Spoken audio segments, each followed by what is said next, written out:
லண்டனில் தீவிரமாக பரவும் வன்முறை பின்னணியில் வலதுசாரிகளா? குற்றம் சாட்டுகின்றார் பிரதமர். ஒரு மாதகால தொழிற்கட்சி ஆட்சியின் பின்னர் கட்சிக்கு சிக்கல் தரும் வகையில் இப்போது மிகப்பெரிய வன்முறை போராட்டங்கள் வெடித்துள்ளன. இதை சமாளிக்க முடியாமல் அரசு திணறி வருகின்றது. பிரித்தானியாவில் தீவிர வலதுசாரி இயக்கங்கள் திட்டமிட்டு இந்த வன்முறைகளை நடத்துவதாக புதிய பிரதமர் கெய்ர் ஸ்டாமர் கண்டித்துள்ளார். கடந்த மாதம் ஜூலை 29ஆம் தேதி அன்று பிரிட்டனில் சவுத்போர்ட் நகரில் நடைபெற்ற டெய்லர் ஸ்விஃப்ட் யோகா மற்றும் நடன பயிலரங்கில் கலந்து கொண்ட 3 சிறுமிகள் கொல்லப்பட்டனர். இதன் பின் இங்கிலாந்து மற்றும் வடக்கு அயர்லாந்தின் பல பகுதிகளில் வெளிநாடுகளில் இருந்து குடியேறுகின்றவர்களுக்கு எதிராக மிகப்பெரிய போராட்டம் வெடித்தது. இந்த போராட்டங்கள் பல இடங்களில் வன்முறையாக மாறின. இதனால் பிரிட்டன் முழுக்க கலவரம் ஏற்பட்டுள்ளது. பிரித்தானியாவில் கடந்த ஜூலை மாதம் தான் பொதுத் தேர்தல் நடைபெற்றது. இதில் ஆட்சியில் இருந்த கன்சர்வேட்டிவ் கட்சி படுதோல்வியை சந்தித்தது. எதிர்க்கட்சியாக இருந்த தொழிலாளர் கட்சி மிகப்பெரிய வெற்றி பெற்ற நிலையில் கெய்ர் ஸ்டாமர் பிரதமரானார். இதற்கிடையே தொழிலாளர் கட்சிக்கு சிக்கல் தரும் வகையில் இப்போது மிகப்பெரிய வன்முறை போராட்டங்கள் வெடித்துள்ளன. அதை சமாளிக்க முடியாமல் அரசு திணறி வருகின்றது. கடந்த வாரம் வடமேற்கு இங்கிலாந்தில் உள்ள சவுத்போர்ட் என்ற இடத்தில் உள்ள குழந்தைகள் நடன வகுப்பில் திடீர் தாக்குதல் நடந்தது. இதில் 3 சிறுமிகள் பரிதாபகரமாக உயிரிழந்தனர். பிரிட்டனில் வெளிநாட்டைச் சேர்ந்தவர்கள் குடியேறுவதே இதுபோன்ற தாக்குதல்களுக்கு காரணம் என கூறி அங்கே பல நகரங்களில் போராட்டங்கள் வெடித்தன. 3 சிறுமிகள் உயிரிழக்க காரணமாக இருந்த அந்த தாக்குதலில் கைதாகியுள்ள நபர் வெளிநாட்டிலிருந்து குடியேறியவர் என்றும் அவர் ஒரு இஸ்லாமியர் என்றும் தவறான தகவல் பரவியது. இதனால் குடியேற்றத்தை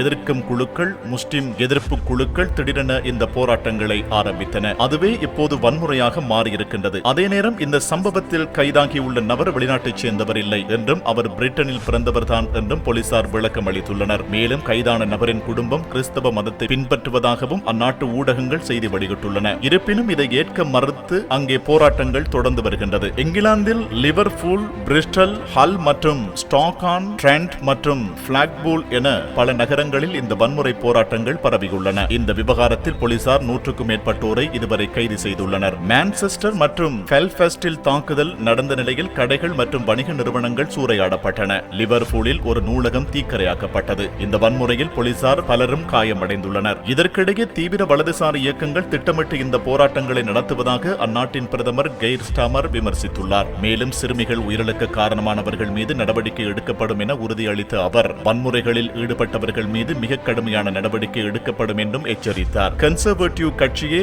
இங்கிலாந்தை தவிர வலதுசாரி வன்முறைக்கு திறந்துள்ளனர் என்ற குற்றச்சாட்டு தற்போது எழுந்துள்ளது. தீவிர வலதுசாரி வன்முறைக்கு காரணம் கன்சர்வேட்டிவ்கள் என இங்கிலாந்து பாதுகாப்பு மற்றும் பயங்கரவாத எதிர்ப்பு முன்னாள் ஆலோசகர் டேம் சாரா கான் இவ்வாறு தெரிவித்த கருத்து பலத்த சர்ச்சையை உருவாக்கியுள்ளது. முன்னைய கன்சர்வேட்டிவ் அரசாங்கம் கலாச்சார வெறுப்பு நிகழ்ச்சி நிரலுடன் தீயை மூட்டுவதன் மூலம் நாட்டின் சில பகுதிகளில் வெடித்துள்ள தீவிர வலதுசாரி வன்முறைக்கு இங்கிலாந்தை பரந்த அளவில் திறந்துவிட்டதாக டோரி பிரதம மந்திரிகளின் தீவிரவாதம் குறித்த மூத்த ஆலோசகர் தெரிவித்துள்ளார். இந்த ஆண்டு மே மாதம் வரை ரிஷி சுனக்கின் சமூக ஒருங்கிணைப்பு மற்றும் மீள்தன்மைக்கான சுயாதீன ஆலோசகராக இருந்த டேம் சாரா கான், தெரேசா மே மற்றும் போரிஸ் ஜான்சன் இருவரின் கீழும் தீவிரவாத எதிர்ப்பு ஆணையராக செயற்பட்டவர். தீவிர வலதுசாரிகள் சமூக ஊடகங்களில் வன்முறையை தூண்டுவதற்கு சட்டத்தில் உள்ள இடைவெளிகளை பயன்படுத்திக் கொள்கின்றார்கள். அதே நேரத்தில் பல அரசு நிர்வாகங்களின் உயர்மட்ட அரசியல்வாதிகள் கலாச்சார வெறுப்புகளை நடத்துவதன் மூலம் ஆதாயத்தை பெற முயன்றனர் என கான் கூறியுள்ளார். இங்கிலாந்தின் பிரதம மந்திரி கெய்ர் ஸ்டாமர் ஞாயிற்றுக்கிழமை தீவிர வலதுசாரி வன்முறைகளை கண்டனம் செய்தார். பல நாட்கள் வன்முறையான குடியேற்ற எதிர்ப்பு போராட்டங்கள் ஹோட்டல் மீதான தாக்குதலில் உச்சகட்டத்தை அடைந்தன. குற்றவாளிகள் சட்டத்தின்